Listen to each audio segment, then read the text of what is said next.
What's up guys, it's JuderzGaming here, back with another video, and today I'm going to make a reaction video. Now I did say I was going to make a gaming video or gameplay, but I didn't wanted to do it right now. So since Thanksgiving is the next day, I decided to make a video called 4 True Stories, 4 True Scary Stories from Thanksgiving. So like there's been like a recent past or event that happened to someone that's really scary, or a story that's really scary, and I've been talking about it. So I decided, hey, guess what? I might as well do it. So further enough, let's get on the video. I am doing a gameplay very shortly, and then after that I might do a vlog or whatever, because I'm going somewhere this weekend, which I don't know, but I'm going to do a vlog there. Further enough, let's get in to the video, and I hope you guys like the Tracy video, and check out my social media, my Xbox name, and my goal is to get over 100 subscribers. For further enough, let's get in this video. Alright.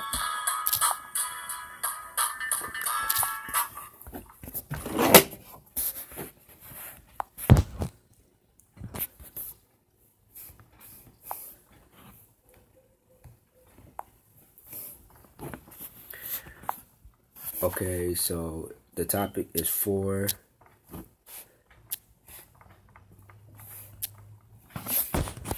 Hold up, wrong button. Sorry about that.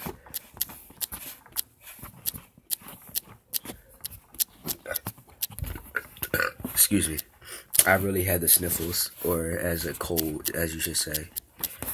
So I hope you guys have a nice Thanksgiving, and you know, go over family people's houses or your family members' houses, eat, basically. So we're going to watch a video by Mr.Nightmare called 4 Freaky True Thanksgiving Stories / Black Friday Horror Stories. It was made 11 months ago, and it had over 1.1 million views. So further enough, let's get in this video.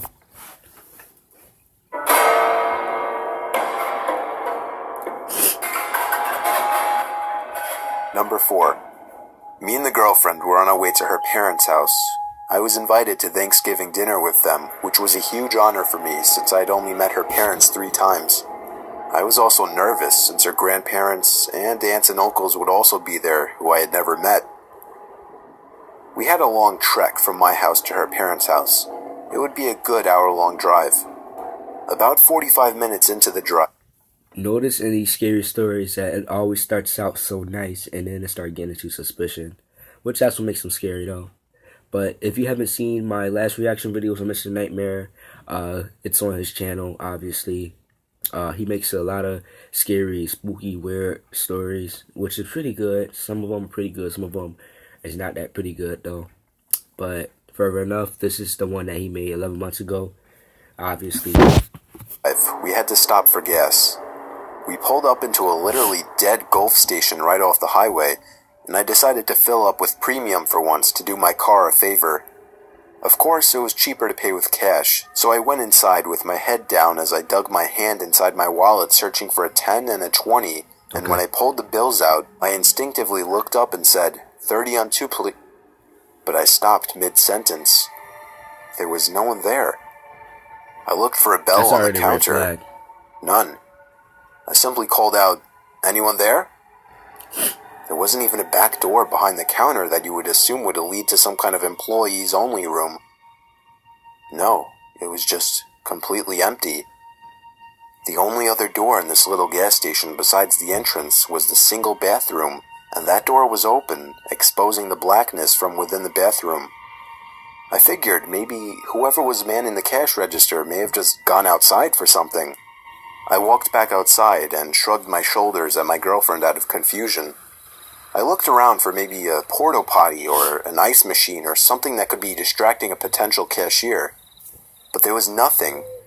It was a relatively small little station with foliage surrounding it in almost all directions. That's creepy, yo. I figured maybe somebody could be behind the building smoking a bogey or a doobie, so I went back there as a final attempt. Nope. Just a dumpster sitting under a dimly lit roof light. Ugh, I figured I'd just pay credit at this point and turned it back. But as I did, somebody from out in the woods called over to me in a kind of whispery yell.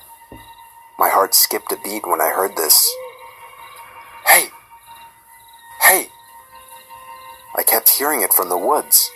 That's our I took out my phone and flipped on the flashlight just to skim the outer tree line for anybody who could be hiding in there.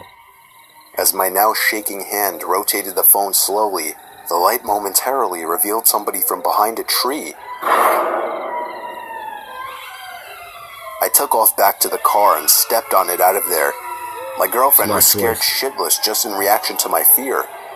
I told her about the bizarre thing that just happened, and from that point on, she kept looking through the rearview mirrors just to make sure we weren't being followed. Good choice. We pulled up to the next gas station we could find, this time one that actually had a cashier. I paid him $30 and began filling up. A van pulled up to the pump right behind mine, and a man wearing a cap stepped out staring intently at me. I tried to act as if I didn't notice him, but when it got to the point where he was staring at me for at least 20 seconds straight, I had to look at him and ask him if there was a problem. He finally turned away. The second I was done, I hopped back in the car and took off once more. We made it to her parents' house safely, and I don't believe we were followed. Now, I wouldn't have shared this story if it weren't for the fact that a few weeks later, I did some research and found out that a 33-year-old Indian man who worked at the gas station we had stopped at had been murdered and his body was stuffed in the woods behind the station.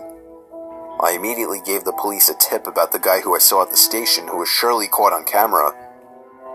The following year on Thanksgiving, a similar murder happened at another gas station. We have since nicknamed him the Thanksgiving Killer. I fear only the worst once more this year, as he has still not been caught. That's dangerous. Number 3. Walmart. Walmart attracts the weirdest people. That's true. It was Black Friday, meaning me and my brothers were going video game shopping. Our first and only stop was Walmart.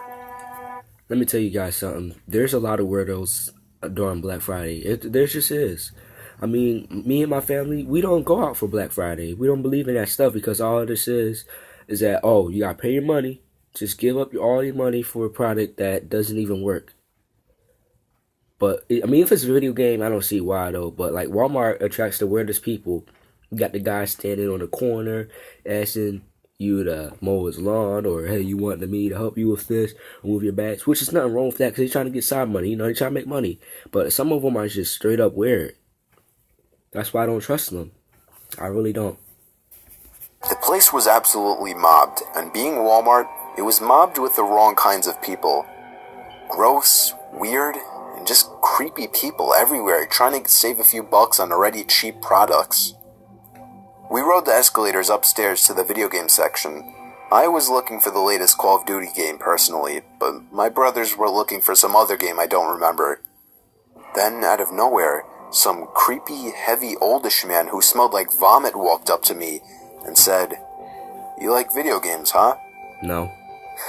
Yeah, I said. You smell like vomit. I began to slowly slide away just to show that I wasn't interested in conversation. My son likes video games too. Maybe you should come over and play some with him. He really craves company. The man gave me a creepy smile. "Oh, no, I'm not from around town, sorry." That's all I could think of saying.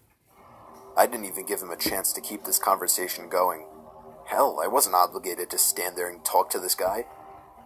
I simply gave him a smile and called my brother's name out while walking away just to seem distracted. I did a quick backwards glance. He was just staring at me as I walked away.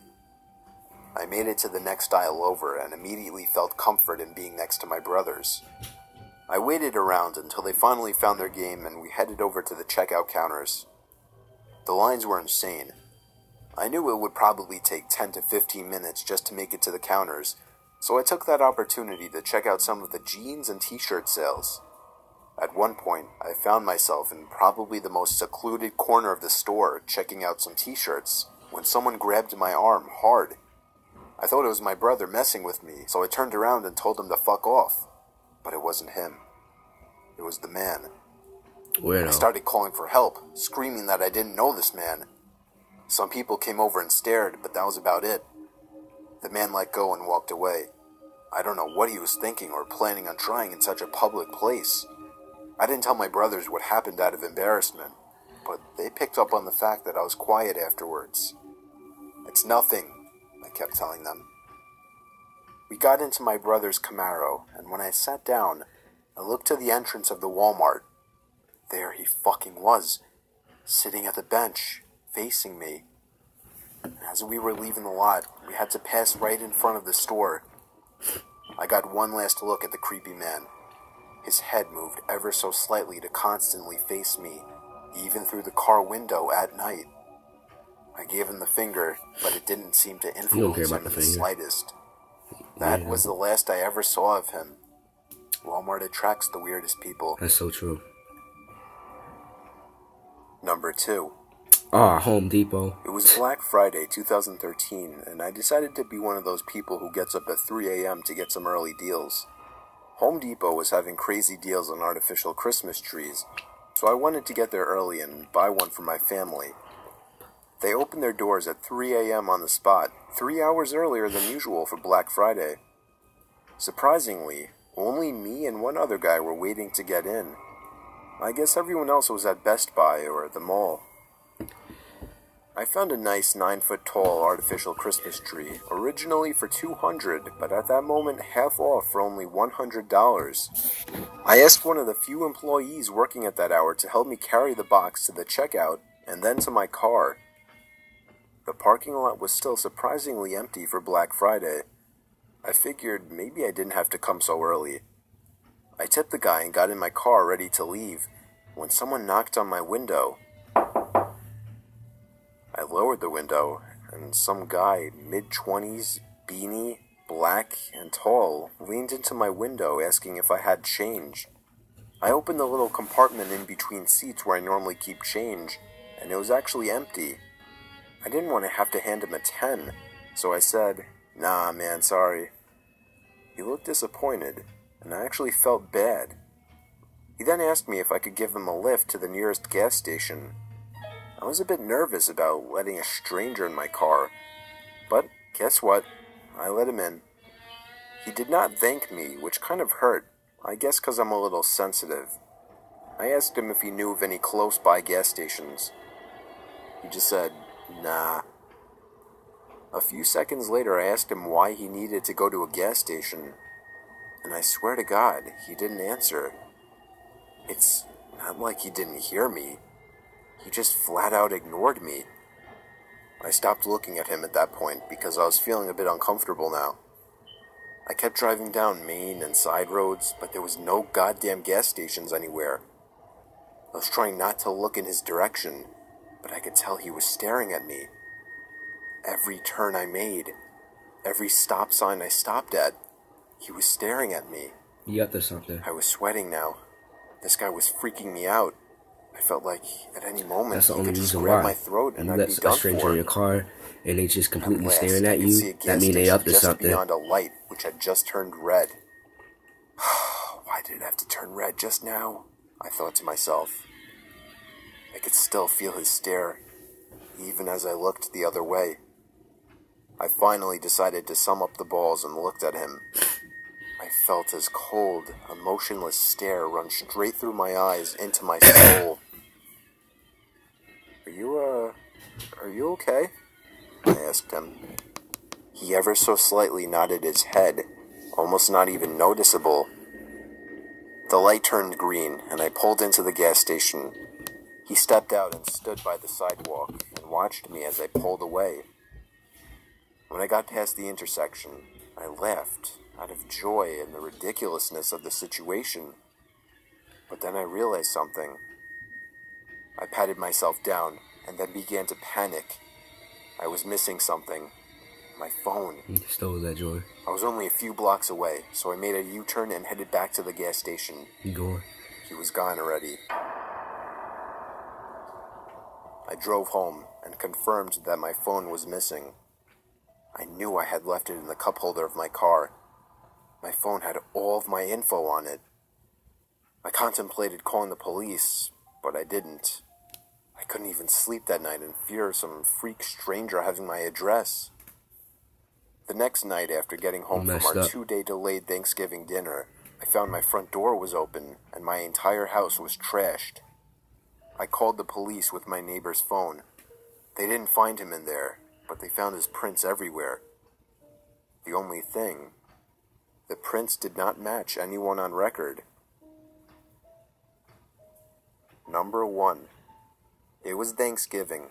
I had half the family over, along with the next door neighbors, Tom and his wife. They don't have a big family, so they used to come over to watch the game with us on Thanksgiving. After eating dinner, we all sat in the living room to watch football, except for my daughters Tracy and Michelle, who aren't into football. At the time, Michelle was only 13 years old, and Tracy was 16.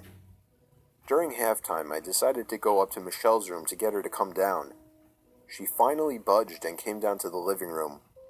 Me, Tom, and a few in-laws went outside to smoke. Me and Tom talked about his son, Sam. Apparently, Sam had gone back home to be alone and watch movies. He had been with us earlier. Tom joked that he was probably just watching porn, though. I laughed. I stared up at one of the windows to my house, the window to Michelle's room.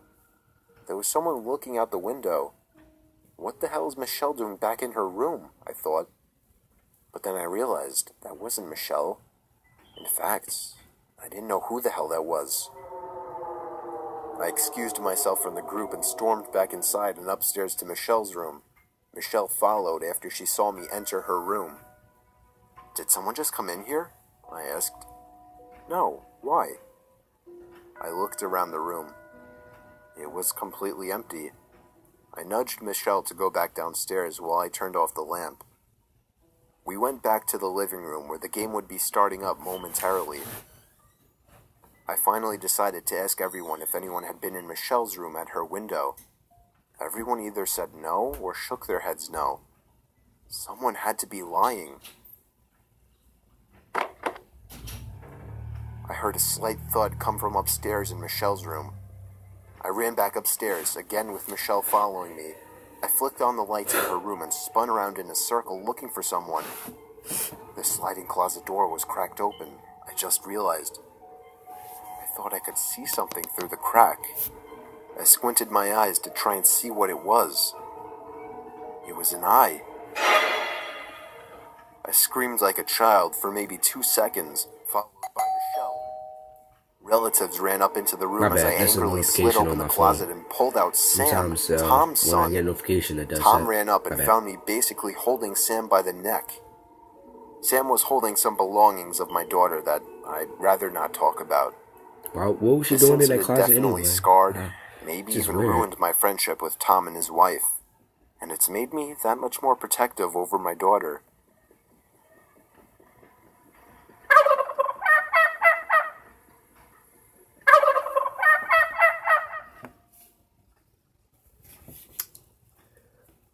As you can see, folks, that was 4 true scary stories of Thanksgiving or Black Friday. Now, what I don't get is that when these people make these choices, right, they have either choices to call the cops or to leave. They just go down there or go wherever and see what's going on.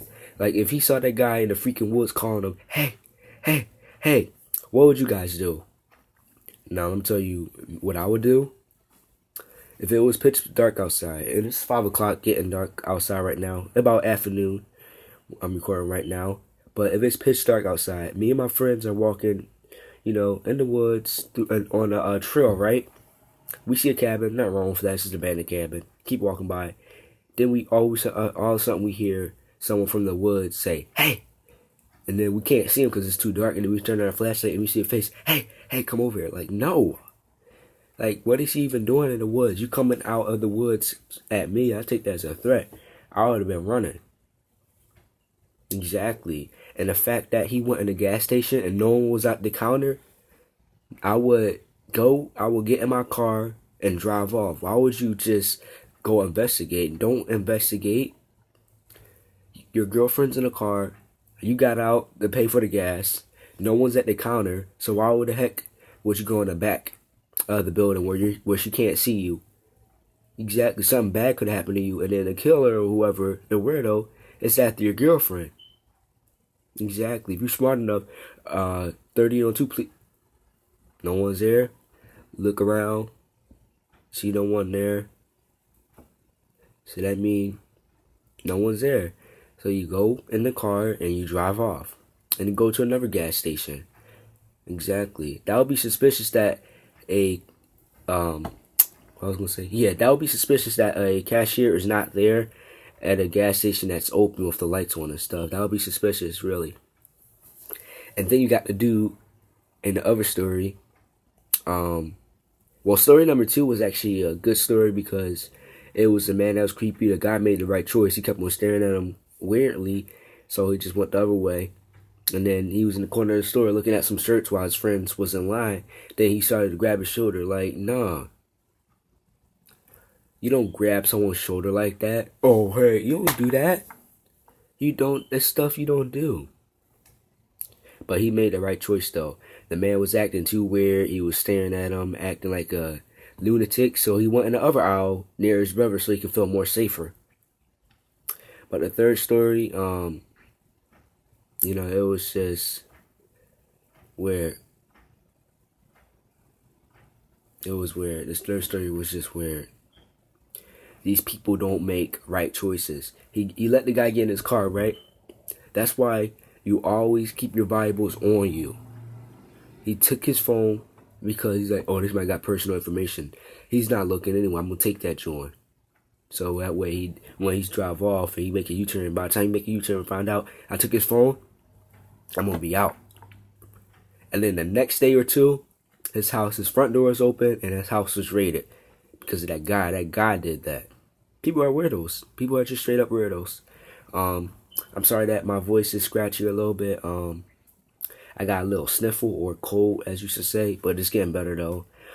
This is one of my reaction videos for Thanksgiving since it's the next day.